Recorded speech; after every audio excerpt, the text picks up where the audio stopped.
السلام عليكم ورحمة الله وبركاته. أخياري كسر دوادا عينتي شو يعطي ميديا فضلا هدي أنا لجوكتي نسي شير قرية هدي كان نقص بيرو سبسكرايب كنا سارة وحربنا إن نكاذلنا قضب كان ما أنت ميس كنا سارنا يوحي هاي لما كتير بلاف أو مريكان كو إيدينا يا لبوجيل النما هذا بقى مريكان كو مصحبة لما كانت إيدين تدوسو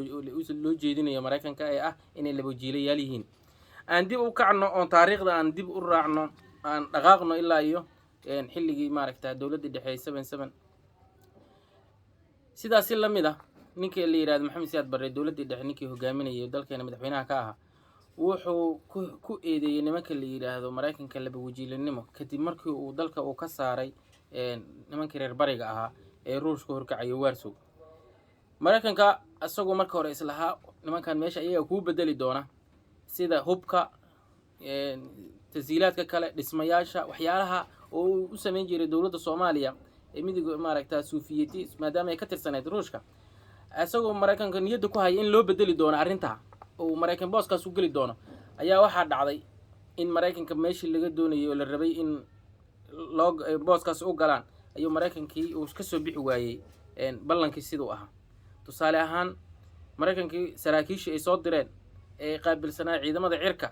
ayaa waxa la geeyay tusaale ahaan meesha la yiraahdo Beledoglo kale oo maaragtaa xarun u ahayd ama saldhigyada waaweyn ee maaragtaa ciidamada cirka ee Soomaaliya ka tirsanaa ayaa xilli habeena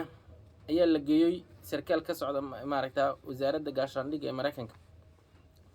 waxa la tusay diyaaradihii fadhiyay oo maaragtaa xilliga ugu casrisanaa maaragtaa iyo su'aal buu weydiiyay wuxuu yiri diyaaradahan ma ajaaniba idin wada mase Soomaali waa loo sheegay waxa la yiri wiilal yar oo Soomaaliyeed ayaa wada waana lagu tusay ayaa la yiri sidii maaragtaa u kicinayaan maalin iska daayay waxa la tusay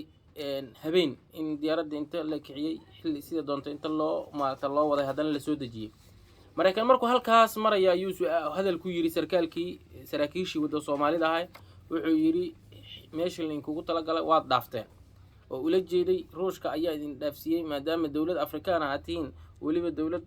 bariga Afrika isaga taala ee haddana waliba islaamnimo sheeganaysa 100% in heerkaas Ruushka idin gaarsiyo qalad ayay ku waana meesha Soomaalida ama dadka kala dadyoga kalaba ay ka daliishadaan in Mareykanka ama maarta reer galbeedka ama reer bariga inay daacadsan nimanka reer bariga mar walba daacadnimada ay ku dheehan tahay oo maaragtaa siyaasad ahaan iyo dhaqaale ahaan midna aan ku soo faragelinin haddaba aan ku soo laabano taariikhdaas goor markaan ka soo laabano nimanka Tigray ahaa Mareykan wuxuu waxba dhagto ugu sheegay ayuu waa sheegeen tusaale ahaan hore waxaan u soo sheegnay in ay ka saacidayeen internetka iyo sawirada dayax-gacmeedka lagu qaado iyo hubka iyo waxyaalaha u baahnaayeen markii hore oo ciidanka waa sababtii keentay in ciidankii hore oo ciidankii maaragtaa Abiy Ahmed dawladda federaalka in la jabiyo ee maaragtaa la geeyo dawladka magaalada Addis Ababa laga sheego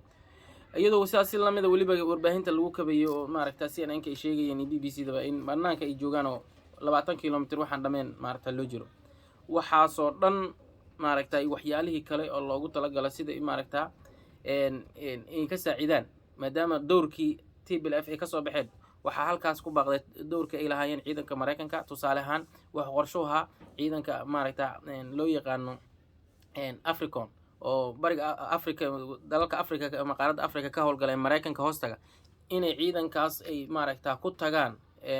maaragtaa xoog ku galaan Ethiopia ay markaas ay ku qasbaan Abiy Ahmed inuu ama iska tago ama maaragtaa uu galo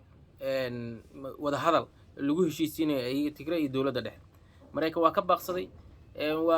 waa fashilmay waxyaalaha fashilay waxa kamid ah Ismaaciil Cumar Geel wasiirkiisa arrimaha dibadda oo hadlay oo yiri dalkeena lagama weerari karo ciidan Mareykan oo jooga kama weerari karo Ethiopia waxyaalahaas oo dhan oo isku tagay Mareykankii oo gartay inaysan sii soconin maaragtaa Tigraygan maadaama minority ay yihiin aysan qabsan karin halka Mareykan dib uga gurtay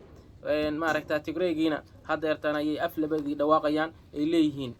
maaragtaa nimankaas waa nasireen oo wala wajibil Mareykankii oo maanta wuxuu la safan yahay ama la duuban yahay Abiy Ahmed